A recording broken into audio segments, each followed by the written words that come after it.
Whose idea for an intro was this?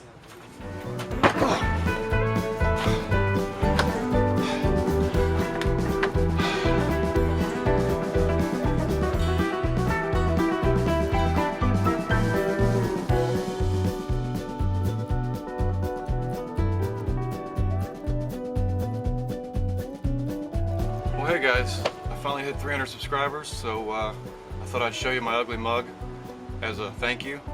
I don't know how that's a thank you, but take it for what it is. So here it is. Triumph Trident motor, 753 cylinder.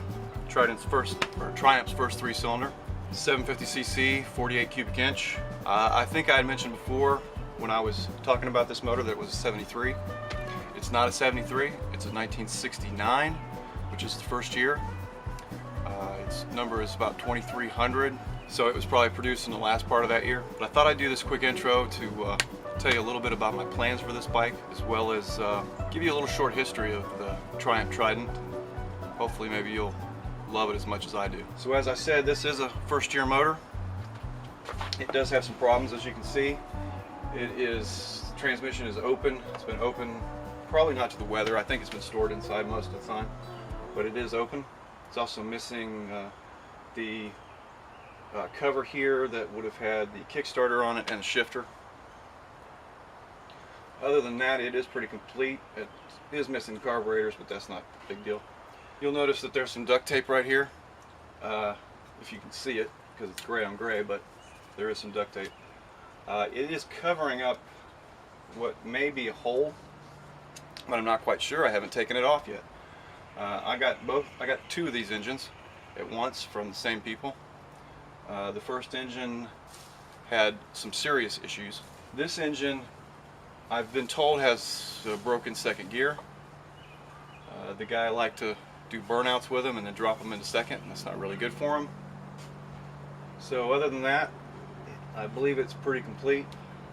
Something interesting to notice here is that this is a three-piece crankcase, and it is split horizontally. Going on around it here, see some broken fins. It's not unusual on these. They're pretty fragile fins. That probably happened when whoever took this out of the bike took it out of the bike. It's not easy to fix, but it is fixable. Missing a cover here, no big deal. I don't see any other damage on the bike. We won't know until we take it apart.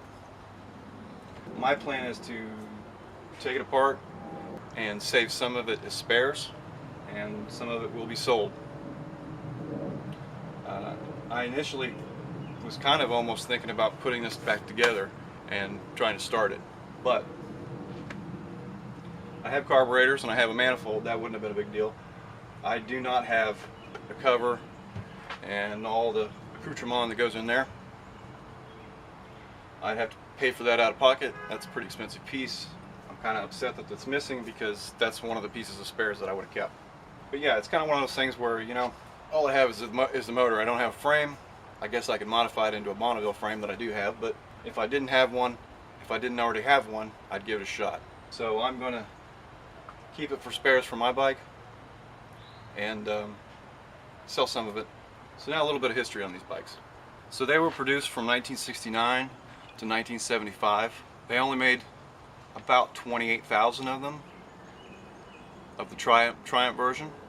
I should mention there was also a BSA version that was called the Rocket 3. It is very similar to this motor, except the cylinders actually slant forward a little bit. That was to give a little bit more room for an airbox, and it was also helpful for later when they added the starter to it, when they added an electric starter to it. The first year was the most populous year production-wise. They produced, I believe, somewhere over 5,800 of them, something like that. My year, I have a 1974 model. They only produced about 1,500 that year. Just to give you an example of production numbers, the direct competitor to this bike, which is the CB750, which came out was introduced a few weeks later than this bike. It was produced, I believe, about 10 years in its original configuration, and they produced 550,000 of them. So you know, about 50,000 a year compared to this bike, which was only 26,000 total in 7 years. I mentioned that the CB750 was the kind of direct competitor. The Trident technically came out first. Some people say that the CB750 was the first superbike. The Trident was the first superbike. Sorry, it was. Also, this bike was a race winner. Isle of Man, 5 years in a row, it won its class overall. Well, I should say either this one or the BSA Rocket 3s won its class. But regardless of that, the Trident sort of has a sad history because it really came out, like I said, a couple weeks before the CB, and the CB kind of overshadowed it. It was, in my opinion, just as good as the CB. It was obviously a little older design. It has push rods instead of overhead cam. It didn't have electric start originally, but it was a powerful engine. It produced about 58 horsepower. The CB750 produced about 66 horsepower. The Trident did about 119 mile an hour. I can attest that even mine with 24,000 miles on it, and it's never been rebuilt, will do 100 mile an hour. Of course, on a closed circuit. The CB750 did about 125, I think. So you got an extra cylinder, you got electric start, maybe a couple more horsepower, and a couple more miles per hour. The trade-off was the CB750 was heavier. It was not as balanced. Both the bike wasn't as balanced, and in my opinion, this is of course in my opinion, and the engine wasn't as balanced. The triple you see here is a very smooth engine, and at 5,000 RPM, it will give you a sensation of pulling you out of your seat. It's a whole different sensation when you're on a modern sport bike and you got modern brakes and you got modern tires than it is to be on a 1974 Triumph with the tires were new, but they're an old design, and the brakes are iffy. So the sad part of the story, though, is that this bike began the design phase in about '62, and the bike was actually ready to go in 1966. Because of internal squabbles with BSA, BSA's bike wasn't ready for '66, and there was a decision then to do some design changes. Now let me show you a picture of the original prototype. This is the prototype 1966 Triumph Trident. It's a beautiful bike.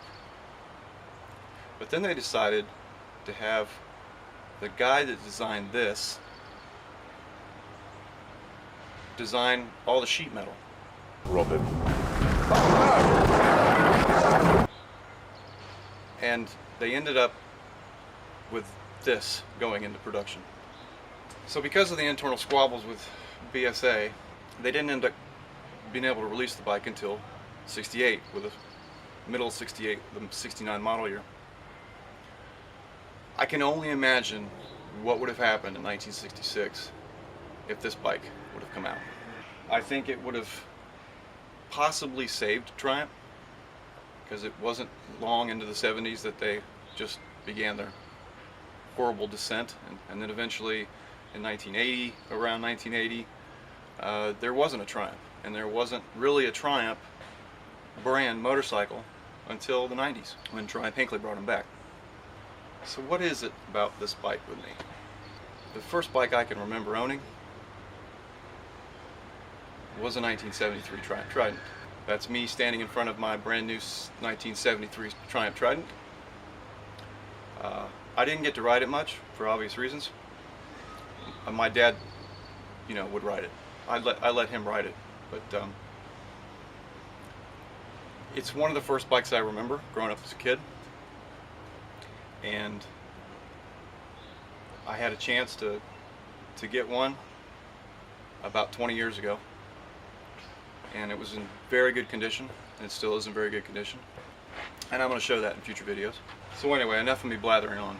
I thought I might ask and get you guys' input about how you'd like to see this thing come apart. I've been doing a series called Shut Up Sunday, which is basically where I take and I'll show you every bolt but there'll be some speeded up parts, some editing, whatnot, and there's no talk. Would you like to see it that way? Or would you like to see it where I take parts apart, talk about them, tell you what they are, what they do, kind of narrate the disassembly? So let me know down in the comments what you think. Which kind of style of video you'd like to see.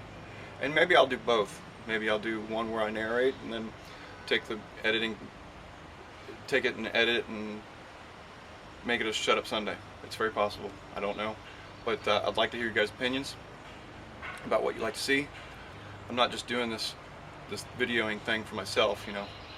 I do like to help people out, and sometime in the future, you know, somebody's gonna be watching one of my videos and say, oh, that's how that's done, or okay, that's how that comes apart, that's cool, or oh, that might be broken, okay, that's cool. That's what it's all about for me. So let me know down in the comments what's most interesting to you, and also what's maybe potentially more helpful.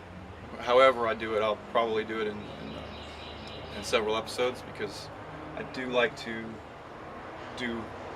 kind of show you every fastener, because some are hidden, as we all know. I have emptied the oil out of this motor, so we won't have that problem again. So as always, guys, thanks for watching. Stay tuned. If you're new to the channel, hit the subscribe button.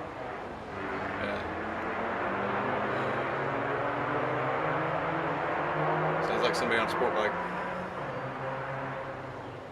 If you're new to the channel, hit the subscribe button, and until next time, when we start taking this thing apart.